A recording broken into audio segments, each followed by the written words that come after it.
One of the best features related to tasks is the calendar view, which you can open by clicking Calendar at the top of the Tasks page.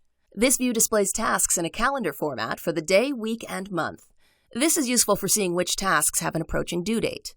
The first thing that you will probably notice are small colored circles on the calendar in the month view. These represent the different tasks and their priority levels. You can hover over a circle to see the name of the task, and you can click it to open the task.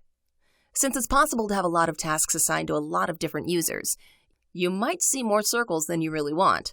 Therefore, using the filter options on this page view will probably be quite useful to you. You can use the options at the top left of the calendar to quickly navigate to the current day or to different months. You can use the options at the top right to switch the view to the day, week, or month.